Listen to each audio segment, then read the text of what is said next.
Magandang umaga po mga kababayan. Nandito tayo ngayon sa Urdaneta kung saan pupuntahan po natin yung isang bakating lupa na nag-offer po sa atin para doon sa matirahan ni Nanay Victoria. So si Sis Cora po nasa Italy, no? Siya po ay nagbagandang loob na nag-offer na pwedeng tumira doon si Nanay Victoria.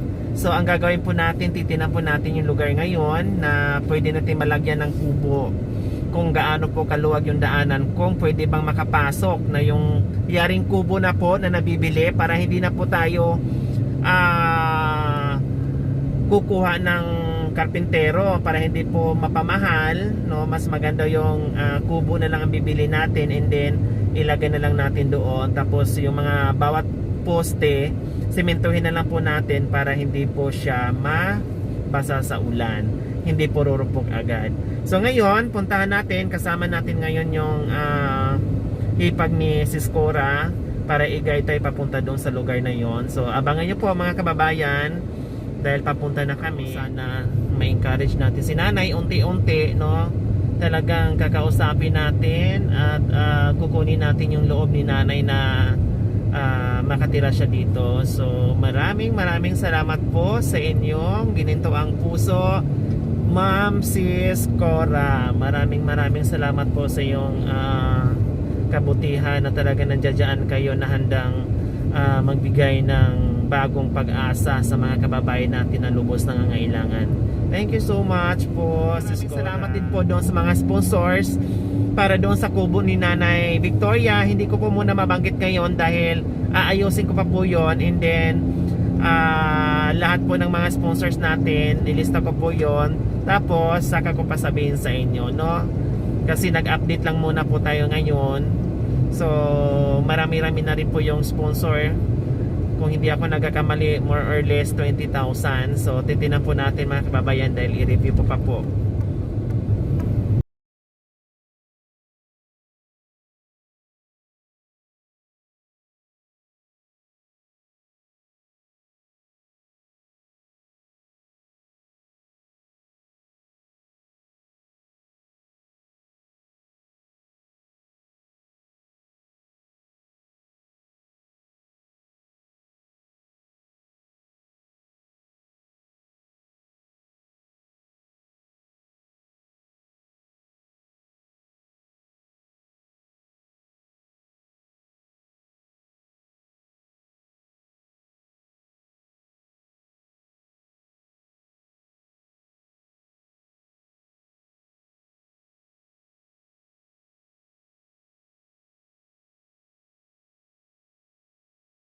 So ito po yung mga kababayan, ito po yung lupa ni Sis Cora na nasa Italy po ngayon, na nag-offer sa atin na pwede tayo magtayo ng kubo dito, no? Pwede tayo maglagay ng kubo. Hanggat gustong tumira ni Nanay Victoria, dito po siya. So wala pong problema. Tahimik po dito, napakaganda. Kung ako lang dito ako. So nandito na tayo sa lupa ni Ma'am Sis Cora.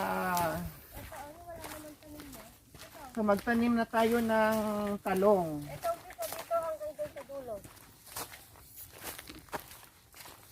Saan po? Ito. Ito po. Nasili pala. 12:15 po. So nandito na tayo. Wala pa tayong tanghalian. Nandito tayo sa bundok. Walang mabilhan dito. Kaya sumigaw ka dito. Wala. Wala makarinig. Ay!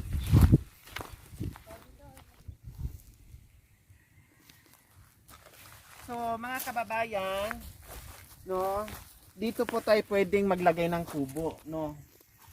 Diyan po tayo. So kahit nga dito pwede na sa gitna. So tahimik po si Nanay Victoria dito. Yun nga lang, no. Dito, kahit dito, pwede po si Nanay dito. Ito, pwede po lagyan ng kubo. Dito banda. So kung papayag po si Nanay Victoria na dito siya, sana para kahit papaano gumanda yung kanyang at tirahan. Oh, may tubig na rin po dito, so pwede siya.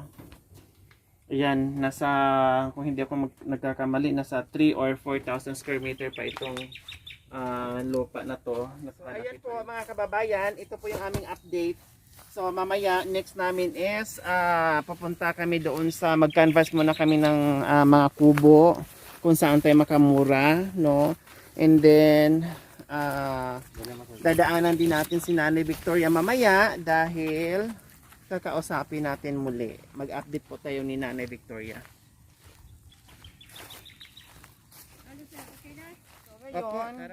Okay na, nakita na namin yung lupa na paglalagyan ng kubo. Pupunta na naman tayo ngayon sa bilihan ng kubo. So ito po yung mga kubo niya mga kababayan, iba-iba yung sizes, no? Tao po!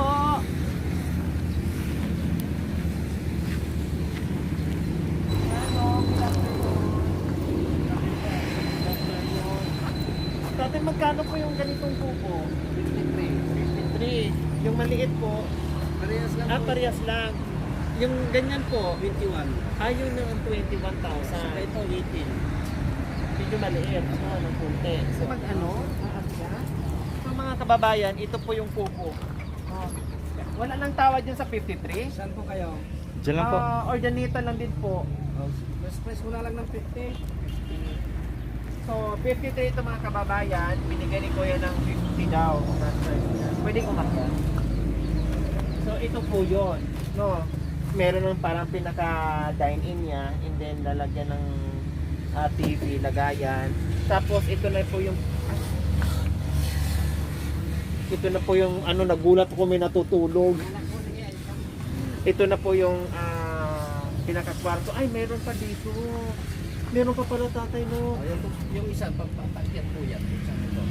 Ito yung paakyat. Ito, ang ganda. Ang ganda niya. Ay, talagang parang bahay siya mga kababayan. May hagdanan pa, and then ayan. Diyos ko, sana ganito man lang yung pag nagkaroon ko ng bahay, ganito man lang bahay ko. No, kahit kubo man lang, masayang-masaya na ako. Ang cute. So ito po mga kababayan, yung 53. Binibigay po sa atin ng 50. So, ibang style. Ay, parehas na ito. 21 daw po ito. Ibibigay ng tatay ng 20,000. No?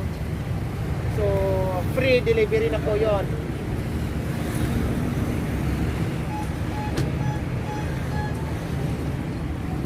Tapos ito mga kababayan, 18,000. Magkano last price tatay? 18.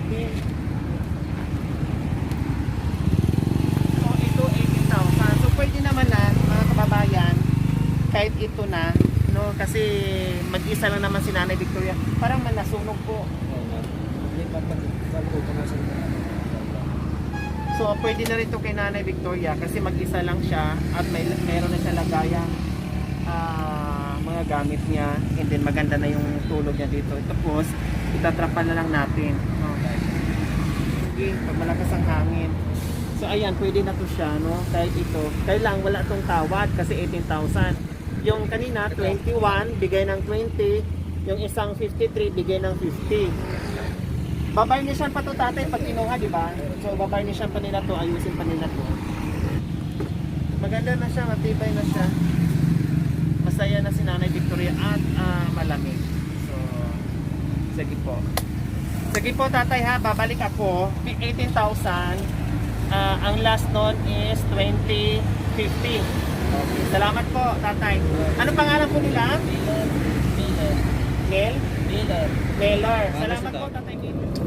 Magandang tanghali po mga kababayan. Nandito tayo ngayon sa Ordaneta. Muling babalikan natin si Nanay Victoria, no? Kasi update natin.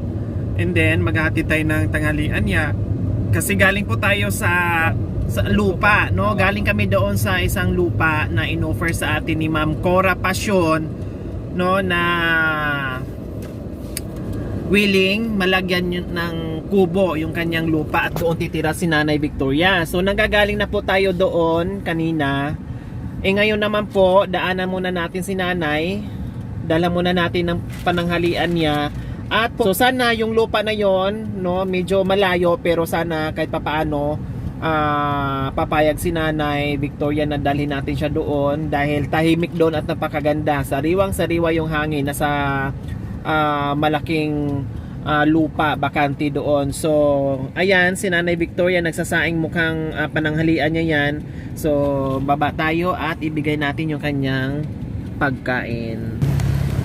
Nanay Victoria!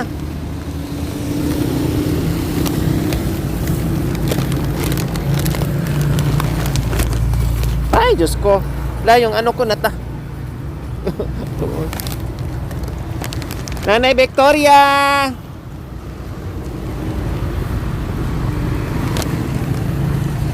Hi! Magandang tanghali. Umulan kagabi. Malakas.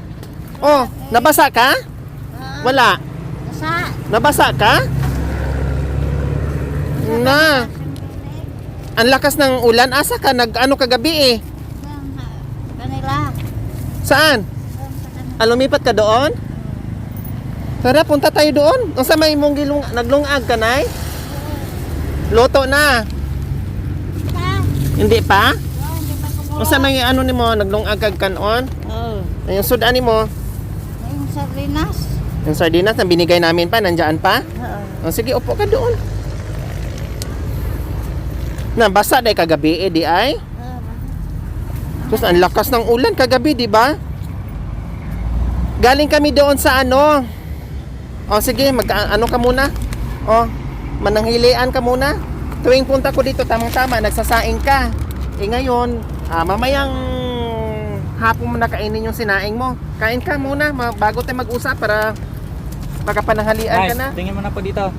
Lantaw, Dre, lantaw. Yan, ano. O sige, kaon sa. Kaon sa. Payong ko yan. Oo nga. Ha?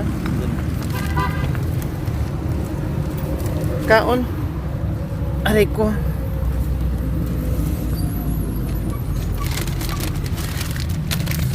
Nabasa o, daghanag tubig na yun. Ang daming tubig dyan na sa mga plastic na inano mo. Iniisip nga kita kagabi eh. Sabi ko, hay Diyos ko, ang lakas ng ulan. Paano na si Nanay Victoria doon? Lumipat ka pala doon sa kabila? Nagtawag kasi sila, sabi. Tinawag ka nila na doon ka na lang muna sumilong? Dati sila sabi sa akin na doon ako Umulan? doon ako maglinong. Oo, pag umulan. Sige, kain ka muna. Kasi, galing kami kanina sa ano, Nanay Victoria. Galing kami doon sa lupa. Anong lugar yon? Ordaneta din, no? Galing kami doon. Tininang namin yung lupa na paglalagyan natin ng kubo. Ang laki ng lupa doon ay. Ang sarap tumira doon. Doon sa Urdaneta? Oo, ang sarap doon. Ang daming mga gulay-gulay doon. Ang sarap magtanim-tanim. Tininan namin doon, ang sarap, ang ganda, ang laki ng lupa doon. Tapos, mamaya, pagkatapos namin dito, diretso kami sa kubuan. Titingin kami ng kubo kung saan kami makamura. Mag-canvas muna kami ng kubo. And then, babalik kami, sasabihin namin na ihatid yung kubo doon. Kailang hahanap pa kami ng ibang way kung saan magkasya yung kubo kasi medyo may mga puno-puno, baka mamaya hindi sasabit sa mga puno, hindi makadaan kasi siyempre kakarga pa yung sa truck para makarating doon. So titinan namin mamaya, no, mag-canvas po muna kami ng kubo and then babalikan ka namin muli dito, Nanay Victoria, ha? So ayan mga kababayan, update natin si Nanay. And then pag nakalipat na, doon na natin si Nanay maligo, bilhan natin ng mga damit. Ayan, dito Nanay. Nanay, dito po. Ha? Dito lagay. Para dili ka malisod ba? Mahulog unya na diri oh. Na, diri ato bang. Sarap ng ulam mo na yan. Ang sarap ng ulam mo na ya. Ha? Siguro dati madalas kayo niyan kumakain, no? Kasama ang mga anak mo. No? Sila lang. Sila lang. Pero dati, Nagbabanding kayo ng mga anak mo, punta ka ng Jollibee. Hmm.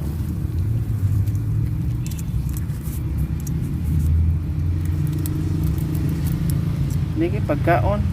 Tuwing punta ko sa'yo dito, kung umaga, nagsaing ka. Kung tanghali, saing ka din. Pag sa hapon, nagsaing ka din. Tamang-tama, dumadating ko, may bit-bit din pagkain. So, pag nabili na namin yung ano nanay, yung kubo, medyo malayo konti yon. So, babalikan ka namin, ha? Tapos punta tayo doon. Doon na ka na sa kubo. Kailang, papasyal ka pa sa amin. Kasi, pagupitan muna natin.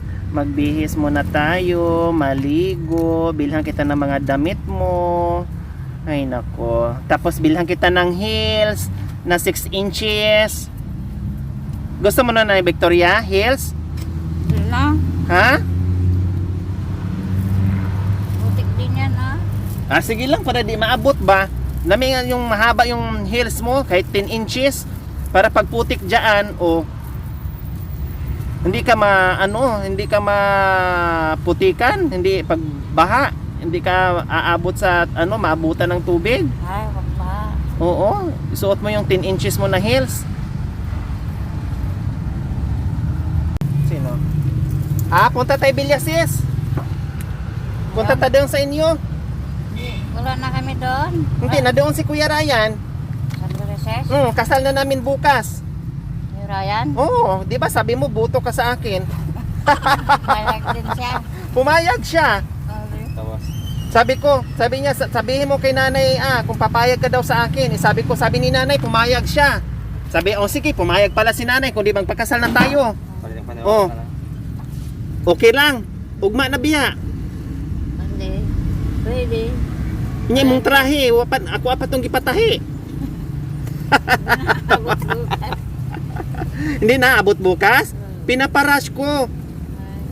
Kaya ang heels mo 20 inches. Ay Diyos ko, sabi ni Ryan, butin lang pumayag ka daw na magpakasal kami. Sabi ko, sabi ni Nanay Victoria, papayag siya Okay, bukas na. Pupunta tayo Villasis. Kaya pwede sa Villasis. Doon na lang sa amin sa Rosales. Sige.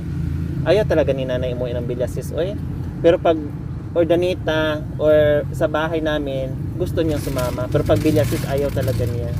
Kahit noon pa man, sinasabi ko sa kanya. Kaya malaki talagang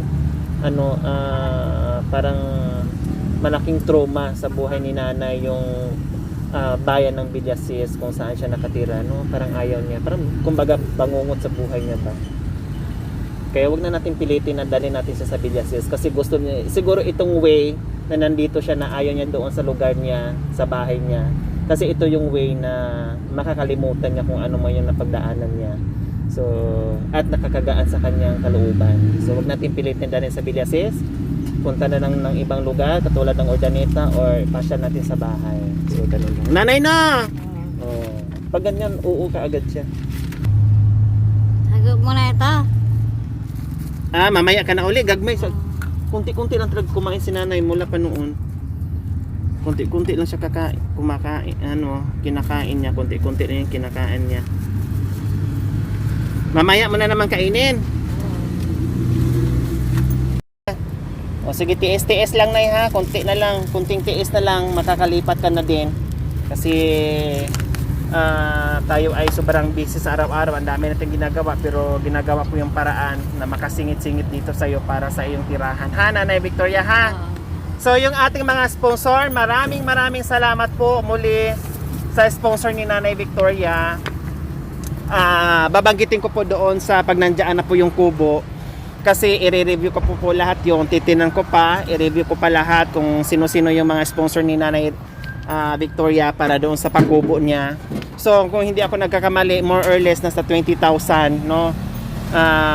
na nalikom ko nang gagaling po sa ating sponsor. So ngayon, babanggitin ko po yun isa-isa pag nakabili na po tayo ng kubo at nailagay na natin yung kubo doon sa bakante. So mga kababayan, abang-abangan nyo po, pasensya po muna, no, dahil medyo nadili-dili yung ating ginagawa dahil tayo sa sobrang dami ng ginagawa natin, gumagawa tayo ng paraan kung paano natin maisingit-singit yung iba, no, dahil kumpul-kumpul po yung ating schedule.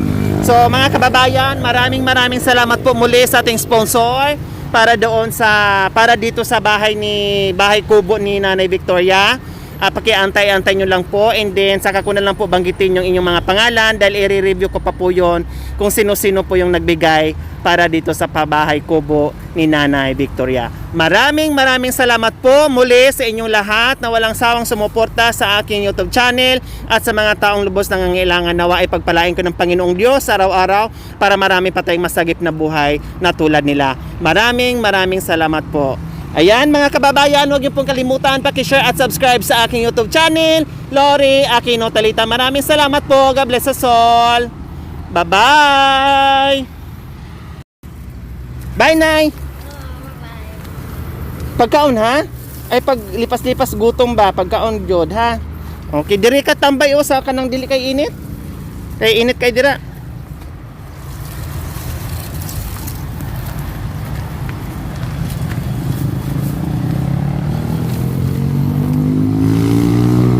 So ganyan mga kababayan, pag sobrang lakas ang ulan dito, no, ganyan, mapuno ng tubig yan. Ayan. Ha? Oh, mapuno talaga siya pag tuloy-tuloy yung ulan. No, kagabi malakas ang ulan pero hindi siya gano'n na talagang tumagal ng husto, hindi. Ha? Kaya ganyan si nanay dito. Doon ka tambay, Nay, doon ka kaon, Nay, kay para dili init. Ha? Kasi nagkutkot ani. Ay, ikay nagkutkot ana.